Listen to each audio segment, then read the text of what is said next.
속의 말씀과 사건을 통해서 오늘을 살아갈 지혜를 구하는 시간입니다. 안녕하세요. 최현정입니다. 안녕하세요. 이남입니다. 네, 박사님 어서 오세요. 네. 오늘 박사님 뵈니까 네. 좋아 보이십니다. 그래요? 봄이라 그런가? 아니, 제가 네. 우리 매일 얼굴 보고 네. 이제 뭐 일주일마다 얼굴 보고 네. 그 늘 보는 익숙한 얼굴 그렇게 생각하지만 네. 약간 박사님께서 이렇게 네. 미묘한 차이를 잘 찾아내시더라고요. 네. 그래서 저도 새삼스럽게 네. 박사님이 지난주에 비해서는 어떤가 하고 이렇게 유심히 한번 봤거든요. 네. 예, 왜 봤느냐. 네. 오늘의 주제가 보는 거니까. 그쵸. 근데 박사님, 제가 오늘 뵙기에 네. 지난주보다 네. 더 좋으세요. 그래요? 자기 마음이 더 좋은 거 아닐까? 그리고 또 그 왜 나태주 시인이 오래 봐야 이쁘다 이렇게 했잖아요. 관심을 네. 갖고 관찰을 네. 하면 좋은 점이 더 잘 보이지 않을까요? 오늘 더 생기 있으세요. 그러니까 제가 본 게 맞나요? 그러니까 평소보다 좀 더 안 피곤하고 활기 있는 날인가요? 그렇지는 않을 거예요. 저 틀렸군요. 그래서 저는요, 네. 사람들이 그런 사람이 있어요. 그 네. 작은 차이를 교수님처럼 딱 봐서 지난주보다 피부빛이 밝아졌네 이렇게 이제 구체적으로 변화를 짚으시면서 네. 뭐 좋은 일이 있으셨어요? 라거나 네. 뭐 잠을 잘 잤나 네. 보구나 뭐 네. 이런 식으로 딱 잘 보고 관찰해서 차이를 명확하게 짚어내는 눈. 네. 저는 그런 눈이 참 부럽다고 느끼는데 네. 그런 눈은 어찌 얻게 되는 건지 그것도 사실 박사님께 여쭙고 싶었거든요. 그렇군요. 그게 일단은 경험이 좀 쌓여야죠. 많은 사람을 보고 네. 이제 그 사람한테 관심을 가져줘야지 진심을 얘기하니까. 그러니까 피상적인 걸 보는 게 아니라 그 사람 이제 마음 상태라든지 뭐 기분이라든지 이런 거를 좀 관심을 가져줘야지 속 얘기를 할 거 아니에요. 네, 그런데 우리가 보통 보면 그 사람의 마음을 보려고 하는 게 아니라 뭐 운동화가 바뀌었네, 뭐 머리가 짧아졌네, 뭐 이렇게 겉을 보잖아. 그 백 정말 뭐 요즘에 신상이네, 뭐 이렇게 보잖아요. 그래서 실은 껍데기만 보지 속을 안 보니까 우리가 만나도 상대방을 정말 만나는지 아니면 상대방이 가지고 다니는 물건을 우리가 만나는지 그건 좀 봐야 되죠. 아주 중요한 말씀을 네. 하신 것 같은데 네. 그렇다면 그냥 정말 피상적으로 네. 눈에 드러나는 것을 보는 것과 그보다 한층 아래에 있는 것을 네. 보는 것에 대해서 네. 한 번쯤 고민해봐도 좋겠다는 생각이 들면서 네. 오늘의 주제가 잘 보는 거요. 네. 사실은 어려운 것 같거든요. 그래서 아마 예수님께서 시각장애인을 눈을 뜨게 하는 그 과정을 우리한테 기록으로 남겨주신 것 같아요. 이런 사건들을 통해서 한번 보는 게 뭔지 다 좀 깊이 한번 생각해 봐라. 네. 눈을 뜨는 게 뭔지, 각성하는 게 뭔지 아주 아름다운 장면 중에 또 하나입니다. 신약에서. 네. 가장 많이 알려진 장면 중에 하나이기도 네. 할 것 같아요. 네. 예수님이 소경의 눈을 뜨게 하신 사건, 그 기적과 겟세마니에서 기도하실 때 잠에 빠졌던 제자들의 모습을 통해서 우리가 딱 깨어있다라는 거, 영민하게 깨어있다는 것에 대해서 한 번 더 오늘 또 명상해보는 시간, 생각해보는 과정을 가져보겠습니다. 먼저 본다는 것에 대해서 성경의 말씀 읽어보겠습니다. 그들은 예리코에 들어갔다. 예수님께서 제자들과 많은 군중과 더불어 예리코를 떠나실 때에 티메오의 아들 바르티메오라는 눈먼 거지가 길가에 앉아 있다가 나자렛 사람 예수님이라는 소리를 듣고 다윗의 자손 예수님, 저에게 자비를 베풀어 주십시오 하고 외치기 시작하였다. 그래서 많은 이가 그에게 잠자코 있으라고 꾸짖었지만 그는 더욱 큰 소리로 다윗의 자손이시여 저에게 자비를 베풀어 주십시오 하고 외쳤다. 예수님께서 걸음을 멈추시고 그를 불러오너라 하셨다. 사람들이 그를 부르며 용기를 내어 일어나게 예수님께서 당신을 부르시네 하고 말하였다. 그는 겉옷을 벗어던지고 벌떡 일어나 예수님께 갔다. 예수님께서 내가 너에게 무엇을 해주기를 바라느냐 하고 물으시자 그 눈머니가 스승님, 제가 다시 볼 수 있게 해주십시오 하였다. 예수님께서 그에게 가거라, 내 믿음이 너를 구원하였다 하고 이르시니 그가 곧 다시 보게 되었다. 그리고 그는 예수님을 따라 길을 나섰다. 이 예리코의 기적이요. 네. 그 장면이 얼마나 극적이었을지, 네. 그 장면을 보는 다른 이들은 얼마나 경이로움에 벅찼을지 막 그려지는 것 같습니다. 네. 근데 정말 눈을 뜨는 그 장면이 네. 여러 복음서에 등장을 하죠. 그만큼 인상적이고 모두에게 각인될 만한 장면이죠. 네. 저는 거기에 더해서 예리코라는 그 공간에 대해서 좀 우리가 생각해야 될 것 같아요. 예. 예리코는 조선 시대로 말하자면 뭐 수궁은 광희문 뭐 이 바깥에 주로 아픈 사람들, 거린들이 모여서 구걸을 하고 어떻게든지 생명을 부지하려고 하는 그런 굉장히 좀 비참한 장소였거든요. 예. 예리코의 장소의 상징도 있겠네요. 네. 그래서 그러니까 예수님께서 부잣집에 가서 뭐 성대한 어떤 뭐 대접을 받으시고 그 부잣집에 아픈 사람을 치료한 거가 아니에요. 예, 어쩌면 이제 아무 희망도 없고 미래도 보이지 않는 그런 장애인들이 또 거린들이 모여 있는 곳을 예수님께서 몸소 지나게 되신 거죠. 그리고 또 거기서 예수님을 부를 때 다윗의 자손, 또 나의 스승님 이렇게 부른 것도 굉장히 뭐랄까 감동적인 장면이거든요. 왜냐하면 그 다윗의 자손이긴 하나 예수님 당신도 역시 목수의 아들로 그 당시에 뭐 그 소위 말하는 지도자층에 속하는 사람들한테 굉장히 멸시를 당하던 네. 그리고 뭐 나자렛 출신이 뭘 알겠어? 뭐 이런 식으로 경멸의 대상이 되었던 그런 분위기 때문에 스승님 다윗의 자손이라고 얘기하는 거는 어떤 면에서는 굉장히 용기가 필요했을지도 몰라요. 예. 우리 뭐 그러잖아요. 네가 무슨 자격이 있어서 네가 선생이야? 뭐 네가 무슨 자격으로 그런 말을 해? 이렇게 사실 예수님께서 고난을 받으신 가장 큰 이유들 중에 하나거든요. 네가 무슨 자격이 있어서. 그런데 여기서 눈은 안 보이지만 예수님을 알아본 거죠. 네. 그 눈이 안 보이는 사람이. 그러니까 어떻게 보면 눈이 보이는 사람보다 더 잘 봤을 수도 있죠. 그래서 그걸 우리 이제 예전에 뭐 시만 이런 얘기 하거든요. 마음의 눈. 마음의 눈이 이미 띄어진 사람이기 때문에 예수님을 알아보고 그렇게 부르지 않았을까? 그냥 제 생각입니다. 네.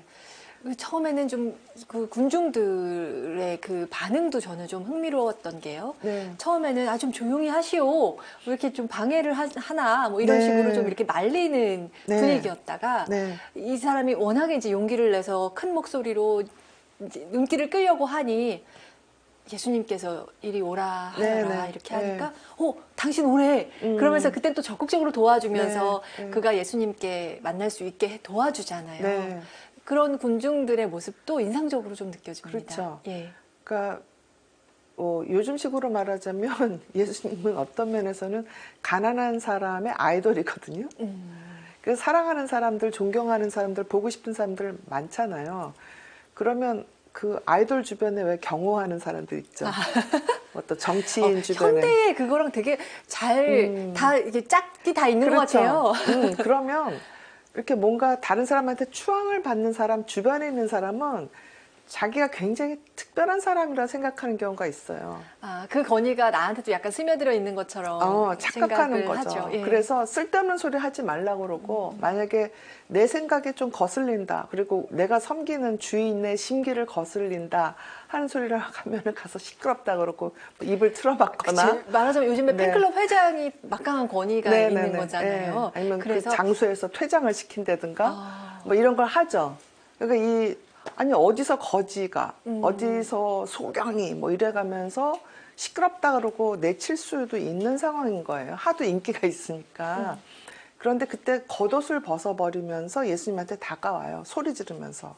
그 겉옷이라는 게 뭐냐? 사실 뭐 거린이고 소경이고 그러면 뭐 옷이라 할 것도 없을 거예요. 아마 추위 더위를 그 간신히 막는 뭐 자루옷 같은.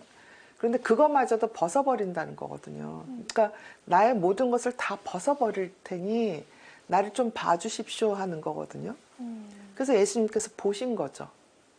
그러니까 그래서 나중에 이제 이 뭐 마테오, 마르코, 루가 조금씩 다르지만 네. 결국 예수님을 따라가게 된 거는 저는 눈이 뜨인 것도 있지만 예수님을 간절히 부른 거하고 옷을 벗어버린 거하고 그러니까 굉장히 중요하다고 봐요. 그러니까 내 눈을 뜨게 해주셔서 고마워서 간 게 아니고 이미 내 눈을 뜨게 해주기 전에 나는 모든 것을 버릴 준비가 돼 있다. 네. 그리고 나는 이미 잃을 것이 하나도 없다라는 사람이에요.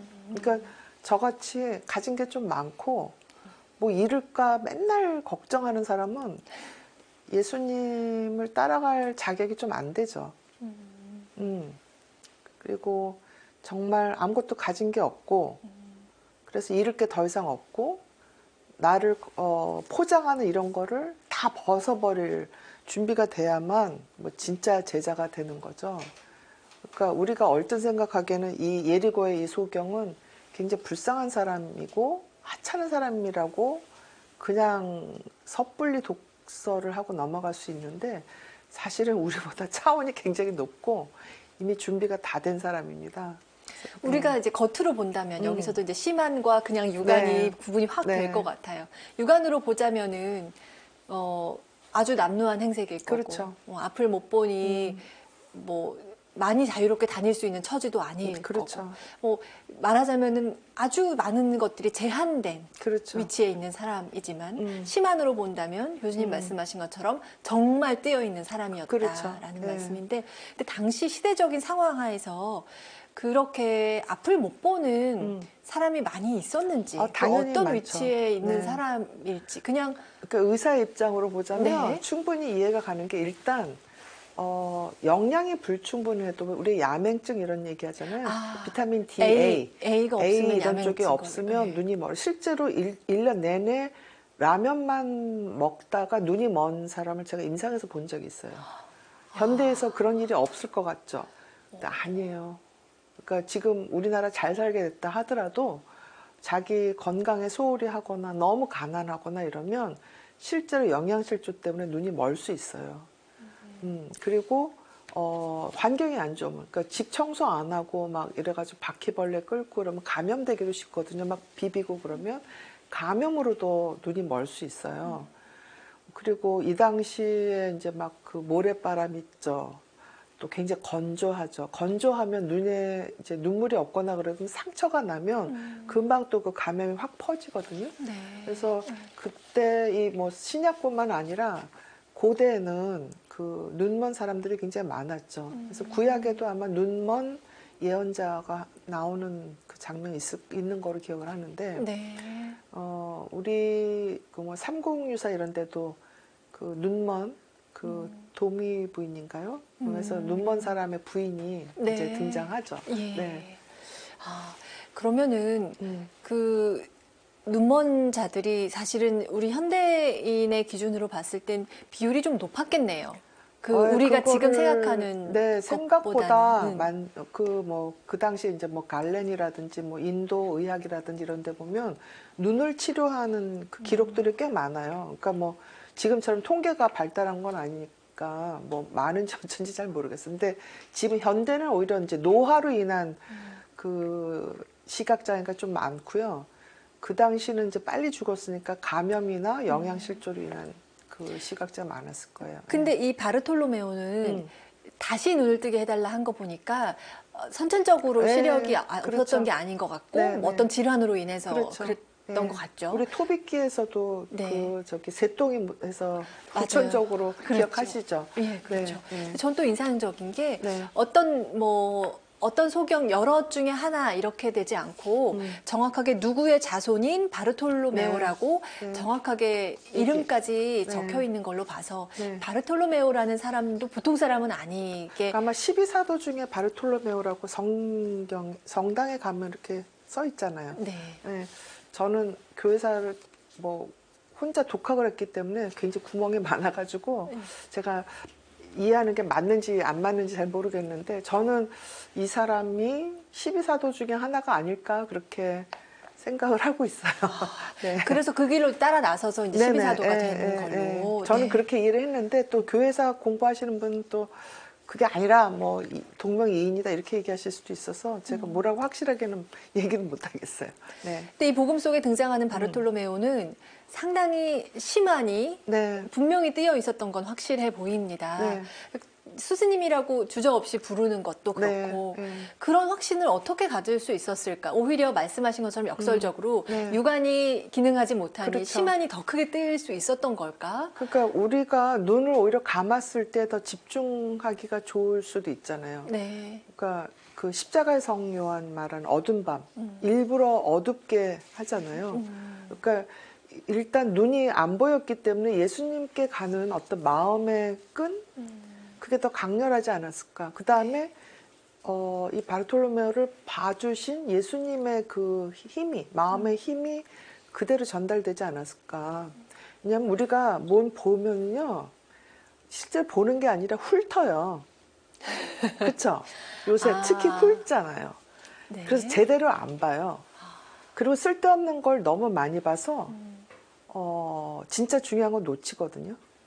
오히려 눈이 멀었었기 때문에 제대로 볼 수 있었을지 모르겠어요. 역설적으로 네, 정말 네. 눈이 멀었기 때문에. 네, 네. 그래서 이제는 시만이 워낙 크게 발달한 만큼 이제 육아는 덤으로 네. 이제 다시 얻게 돼서 네. 예수님을 따라갔습니다. 네. 또 우리 정말 많은 것들을 보고 있지만 말씀하신 것처럼 훑기만 한다. 네. 그럼 여기에 우리가 깨어 있는 것, 네. 네, 그 자각하는 것에 네. 대해서 다음 말씀으로 이제 바로 연결해서 가겠습니다. 네. 우리가 그 은총의 순간을 깨닫지 않고 깨닫지 못하고 흘려보내는 거, 네. 그게 이제 잠에 빠져버린 제자들의 모습에서 이렇게 겹쳐지는 것 같은데요. 그 장면으로 들어갑니다. 그때 예수님께서 제자들과 함께 겟세만이라는 곳으로 가셨다. 그리고 제자들에게 내가 저기 가서 기도하는 동안 여기에 앉아 있어라 하고 말씀하신 다음 베드로와 제베데오의 두 아들을 데리고 가셨다. 그분께서는 근심과 번민에 휩싸이기 시작하셨다. 그때 그들에게 내 마음이 너무 괴로워 죽을 지경이다. 너희는 여기에 남아서 나와 함께 깨어 있어라 하고 말씀하셨다. 그런 다음 앞으로 조금 나아가 얼굴을 땅에 대고 기도하시며 이렇게 말씀하셨다. 아버지, 하실 수만 있으시면 이 잔이 저를 비켜가게 해주십시오. 그러나 제가 원하는 대로 하지 마시고 아버지께서 원하시는 대로 하십시오. 그리고 나서 제자들에게 돌아와 보시니 그들은 자고 있었다. 그래서 베드로에게 이렇게 너희는 나와 함께 1시간도 깨어 있을 수 없더란 말이냐. 그리고 다시 와 보시니 그들은 여전히 눈이 무겁게 감겨 자고 있었다. 예수님께서는 그들을 그대로 두시고 다시 가시어 3번째 같은 말씀으로 기도하셨다. 그리고 제자들에게 돌아와 말씀하셨다. 아직도 자고 있느냐? 아직도 쉬고 있느냐? 이제 때가 가까웠다. 사람의 아들은 죄인들의 손에 넘어간다. 일어나 가자. 보라, 나를 팔아넘길 자가 가까이 왔다. 예수님 화가 나셨을 것 같아요. 이 스승의 죽음을 묵도해야 하는 제자들이 잠에 빠져 있다. 네. 안타까워하셨겠죠. 화가 나셨다기보다는. 저는 화났을 것 같아서. 저라면 화가 났을 것 같아서. 네. 내가 지금 이렇게 위기에 놓여 있는데 너희 네. 잠이 오니? 너희는 정말 네. 나를 사랑하긴 한 거니? 막 이런 생각이. 글쎄요. 네. 그러니까 이 장면을, 앞에 네. 시각장애를 가진 사람하고 정반대죠. 잘 보이는 사람들인데 그 봐야 되는 순간에 눈을 감아버린 거잖아요. 그렇죠. 네. 근데 저는 이 제자들하고 제가 더 비슷한 것 같아요. 그렇게 말씀하시면 저는 더 비슷합니다. 정말 봐야 될 거는 못 보고 네. 놓쳐버리고. 예. 음, 그리고 정말 직면해야 할 순간에 그렇죠. 의식과 무의식이 총출동하여 네. 회피를 하는 경우가 그렇죠. 보고 정말 싶은 것만 보잖아요. 많잖아요. 그래서 우리 그 심리학 그 유명한 실험들 중에 이렇게 뭔가 열심히 할 때 코끼리나 고릴라가 지나가도 못 본다 이런 거 아마 우스갯소리라도 들으신 적 있을 거예요. 그러니까 우리가 본다 그러는 거에 굉장히 많이 속죠. 나 분명히 봤어 이러지만 네. 실은 그 분명히 봤다라는 거에 굉장히 많은 오류가 들어가 있을 수 있거든요. 네. 그리고 맞아요. 그러니까 네. 봤다라고 생각할 때 그 장면 전체를 본 것처럼 우리는 착각하지만 사실은 왜 그 실험이 그거잖아요. 공이 몇 번 왔다 갔다 하는지 세어보세요. 그래서 공이 몇 번 왔다 갔다 하는지 카운트하는 동안 그 네. 뒤로 배경으로는 정말 많은 것들이 오가는데 네. 그것들을 그 한 화면을 보고 있었지만 네. 하나도 모르더라. 네, 그러니까요. 그래서 우리 시야가 사실은 네. 이렇게 막 180도로 보고 있는 것 같지만 얼마나 좁은 터널 시야인가 네. 그런 생각도 사실은 네. 종종 하죠. 그러니까 이 장면도 그래서 예. 예수님께서 우리가 봐야 될 거를 왜 놓치고 있는가에 대해서 좀 묵상하라는 그런 뜻인 것 같거든요. 그리고 이제 우리 심리학에서는 이제 아마 여러 번 들으셨겠지만 의식화라는 얘기 들으셨죠? 그렇죠. 예, 그래서 그 이제 의식화하면 제대로 이 의식하면 우리 밑에 무의식이 있다고 얘기하잖아요. 네. 그래서 무의식에서 이건 잠을 잔다든가 이러면 이제 되는데 각성이 되면 이제 의식으로 올라오는데 이 무의식은 잠잘 때만 발동하는 게 아니잖아요. 그러니까 우리가 보고 싶지 않은 걸 눈을 감는 것도 무의식으로 만드는 거거든요. 기억하기 싫은 것도 또 나한테 손해가 되는 것도 다 이 무의식으로 집어넣어 버리잖아요. 그래서 이걸 의식화한다는 거는 내가 보고 싶지 않은 걸 보게 하는 거. 그러니까 예를 들면 나의 결점, 또 나의 상처, 네. 이런 거를 의식의 수준으로 끌어올리는 건데 그거는 꼭 올라와서 자기를 긁으라는 뜻이 아니고요. 객관적인 눈을 가지라는 뜻이거든요. 그래서 주관적으로 네가 보고 싶은 것만 보고 너를 꼭 희생자로만 만들어라. 네 상처 그걸 계속해서 기억해라 이런 뜻이 아니고 무의식에 있으면서 나를 엉뚱하게 괴롭히지 않게 조금 더 공명정대하게 객관적으로 보라는 게 의식화인데 이제 잘 모르는 사람들은 의식화하면은 으쌰으쌰 하는 것도 의식화라고 생각하기도 하고 다른 사람한테 나의 상처를 막 전가하는 것도 의식화라고 생각하기도 하고 굉장히 많은 오해가 있어요. 근데 네. 예수님께서 이렇게 눈을 뜨라고 하신 거는 나중에 이제 또 나오지만 베드로처럼 귀를 자르라 이런 의식화가 아니고 그대로 객관적으로 니들이 어떻게 하고 있는지 너희들의 선택이 무슨 결과를 낳게 하는지 네. 보라는 뜻이거든요. 제대로 보아라. 그렇죠. 네. 보고 너희들이 지금 어떤 상태에 있는지도 보라는 거죠. 그러려면 깨있지 않으면 안 된다는 뜻이죠. 네. 그 잠들어 있는 제자들을 봤을 때 네. 예수님의 심정을 네. 교수님은 어떤 식으로 헤아리시나요? 아마 그 눈먼 자들의 도시라는 네. 소설 영화 다 보셨을 거예요. 영화만 네, 봤네요. 네. 네. 모든 사람들이 이제 전염병에 걸려서 전부 다 눈이 멀잖아요. 근데 면역력을 가진 한두 명이 눈이 뜨였는데 모든 사람이 눈이 안 보이니까 도시가 완전히 마비가 되고 거의 거대한 쓰레기장으로 변하게 되잖아요. 어쩔 수가 없으니까. 근데 눈이 뜨여 있기 때문에 그게 보이니까 더 괴로운 거예요. 그렇죠. 그래서 예수님께서도 어쩌면 그랬을 수도 있지 않았을까. 앞날에 무슨 일이 닥칠 것도 알고 지금 현재 군중 심리가 어떤 건지도 다 아시고 과거에 어떤 일이 있는지도 다 보셨단 말이에요. 모든 사람이 다 눈을 감고 있는데 혼자서 보신 거거든요. 얼마나 안타깝고 힘들고 그 무게가 엄청나지 않았을까 그런 생각이 듭니다. 그래서 그러니까 아마 피땀의 눈물을 흘리지 않으셨을까. 근데 바로 그 점 때문에 우리가 어떤 면에서는 수천 년 동안 계속 위로를 받는 거죠. 예수님께서 아무 죄 없는 예수님께서 그렇게 큰 짐을 어깨에 안고 십자가 매달리셨는데 뭐 나같이 이렇게 하찮고 아무것도 못 보고 정말 한 거라고는 내세울 것도 없는 사람이 뭐 겨우 요만한 내 십자가를 갖고 이렇게 괴로워할 수 있나 하고 왜 부끄럽게 생각하는 거죠. 그리고 내가 뭘 못 보고 이렇게 눈을 감고 있지? 내가 각성해서 깨야 되는데 왜 자꾸 나는 잠만 자려고 하지? 그런 반성을 하게 하고 성찰을 하게 하는 그런 장면이잖아요.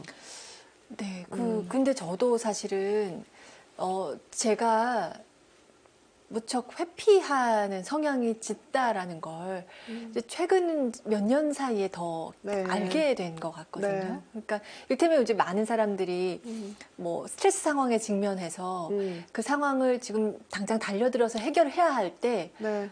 어, 못하고. 저도 그렇습니다. 전 아주 저는 심해요. 일단은 묻어두고 네. 저는 정말 해결해야 할 문제가 이렇게 네. 떠오른 게 보일 때 네. 정말 꾹꾹 눌러 묻어두고 네. 외면하고 네. 얼마간의 시간이 나에게 필요해 이렇게 이제 합리화를 하면서 묻어두고 그래서 이 직시하고 깨어나서 보고 네. 이 자체가 어렵죠. 힘들고 고통스러운 그럼요. 예. 일이라는 저는 생각이 들어요. 얼마나 회피하냐면 진짜는 엊그저께 손주가 네. 물을 이렇게 마시는데 그걸 뺏어야 되잖아요. 이렇게 쏟으니까. 근데 제가 눈을 감아버렸어요. 그 자리에서 안 보려고. 그 아들이 아니. 옆에서 엄마 왜 안 치워 이러더라고요. 근데 그게 하나의 뭐 패턴인데 네. 예, 교수님도 그런 아유, 모습이 있으시고 제가 회피하지 않았으면 저 여기 안 있을 거예요. 왜냐면 젊었을 때 좀 뭐 민주화 운동 한다고 감옥 가고 친구들이 막 가서 고문당하고 그럴 때 저는 앉아서 도서관에서 공부만 했죠. 그것도 회피잖아요. 그렇죠? 또 많은 여성들이 굉장히 많은 일들 때문에 괴로워할 때 뭐 거기 동참하지도 않았고 그저 내 새끼 낳아가지고 뭐 내 일이나 열심히 했지. 뭐 저는 그렇게 사회에 뭐 이렇게 기여한 바가 별로 없는 것 같아요. 이 회피 성향 때문에 그냥 혼자서 근근히 사는 것 같아요. 네, 그래서 좀 근데 뭐 부끄럽죠. 그렇게 말씀하신다면은 정말 네. 저야말로 이제 회피의 상징이 될 것 같은데, 그렇게 이제 사회에서의 나의 역할, 뭐 이렇게까지 안 가고, 나와 그냥 내 삶 하나만 두고 보더라도, 네, 의식화가 상당한 용기를 필요로 그쵸. 하는 일이라는. 깨지거든요. 어렸을 때 어머니 아버지가 이렇게 서로 막 굉장히 많이 싸우셨는데 제가 가서 막 뜯어말렸던 것보다는 이렇게 무서워서 이렇게 봤던 기억이 더 많아요. 어쩌면 그 패턴이 일생 같나? 저는 그런 생각도 들어요. 어떤 폭력적인 상황일 때 가서 뜯어말리고 싸우기보다는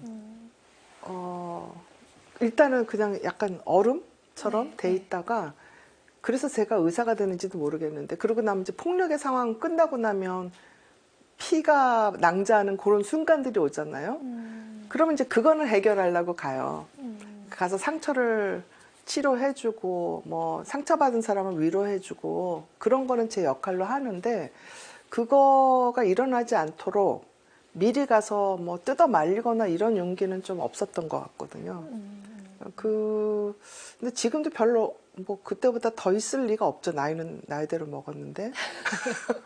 근데 그게 좀 후회스러운 부분 중에 하나예요. 왜 더 약자를 위해서 더 강한 목소리를 못 냈을까? 왜 옆에서 누군가 죽어갈 때 같이 동참 못 했을까? 뭐 이런 게 좀 후회스러운 부분이죠. 교수님 말씀을 들으면서 저도 네. 제 개인사가 막 여러 가지가 겹쳐서 네. 느껴지고 그렇습니다. 네. 근데 정말 우리가 깨어 있으라 뭐 이런 네. 이야기 뭐 너무 많이들 하죠. 뭐 매 순간 저도 맨날 여기 지금 이 순간 깨어 있으면 생생하게 살자 뭐 이렇게 막 주문을 외우고는 하지만 깨어 있다라는 거, 무의식을 의식화한다는 거, 네. 이것들이 말하자면 평생 우리가 해야 되는 과제로 느껴지는데 네. 우리가 신앙인으로서 우리가 일상에서 깨어있다라는 건 어떤 지향점을 지니면 되는 걸까요? 예수님한테 물어봐야 되지 않을까요? 기도하는 시간? 그래서 그게 이제 묵상, 또 우리가 보통 말하는 그 하느님 앞에서의 그 나만의 기도죠. 그러니까 막 많은 사람들 앞에서 하는 뭐 중보기도나 뭐 그런 기도도 중요하지만 침묵 속의 기도, 네. 예, 그거를 뭐 관상기도 뭐 이렇게도 얘기하고 저는 잘은 모르는데 제가 존경하는 어떤 수녀님이 그런 얘기 하신 적이 있어요. 기도 시간이 너무 쉬는 시간이다. 그때 참 충전이 된다 하는 그 말씀을 듣고 정말 그럼 좋겠다. 왜냐면 우리는 이제 묵주기도 하라 그러면 꼭 그 왜 저기 고해에서 갔다 와서 숙제하듯이. 네, 벌 받는 기분으로 묵주기도 하잖아요. 근데 쉼의 기도가 되면 얼마나 좋을까. 그래서 예수님한테 기를 쫙 받으면 얼마나 좋을까. 근데 저는 아직 그런 경지를 잘 몰라가지고 뭐 성경을 보는 게 조금 낫죠, 저한테는. 네. 어. 교수님은 이제 성경을 읽으시면서 매일매일 성경을 가까이 하는 것으로 예. 끊임없이 의식화를 위해 그렇죠. 노력하고 예. 계시는 거고. 아직 기도빨이 없어요, 별로. 기도할 줄 잘 몰라가지고 네. 성경 대신에 성경을 그 대신에 좀 보죠. 네. 보시는 여러분들도 각자 자신만의 방식으로 이제 신앙인으로서 더 네. 의식화하고 더 깨어있기 위해 노력을 하실 거라고 믿습니다. 네. 오늘 이야기가 저한테도 여러 가지로 시사점을 주었던 것 같은데요. 마무리하면서 다음 시간에 예고도 좀 해주시죠. 네, 그러니까 그러면 눈을 뜨면 그 다음에 어떻게 할 거냐. 좀 난감하잖아요. 그러니까 그 점에 대해서 예수님께서 또 이미 다 말씀해 주셨기 때문에 그 부분을 오늘 얘기 좀 하려고 해요. 네. 다음 시간에 성경의 어느 장면으로 들어갈지 함께 기대해 주시면서 함께 해주셔서 감사하고요. 저희 같이 인사할까요? 네. 시청해 주신 여러분 고맙습니다. 감사합니다.